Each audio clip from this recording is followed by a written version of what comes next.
Profesor argentino, aquí el discurso de ultraderecha hace mella en jóvenes blancos que reclaman su pequeña porción de poder.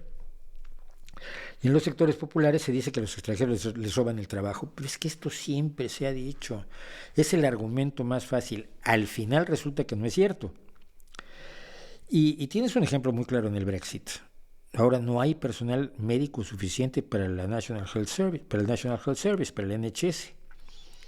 Están teniendo problemas gravísimos de personal porque se echó a todo el personal de la Unión Europea que estaba allí porque podía estar como parte de la Unión Europea, ya que yo como ciudadano de la Unión Europea puedo trabajar en Francia sin pedir ni visa, ni permiso, ni nada.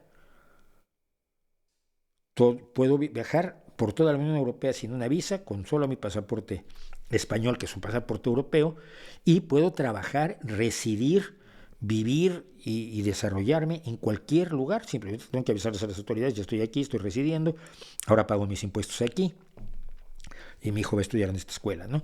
Pero eso, y a toda la gente que estaba en esas condiciones, pues la ha ido echando el Reino Unido, y ahora tiene problemas bastante graves.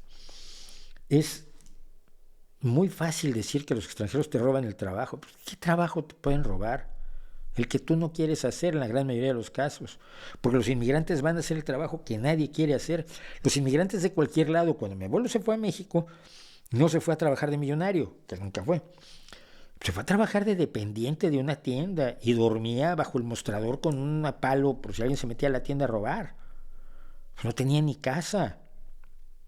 Igual que los inmigrantes chinos que vienen ahora a España y abrían las tiendas hasta las 10 de la noche. Ahora ya un poco menos, ahora ya cierran a las 9 o a las 8 porque ya pagaron la novatada de 10 o 15 años de matarte trabajando, porque es lo que hacen los inmigrantes en todo el mundo. Para buscar una vida mejor tienes que sobarte el lomo.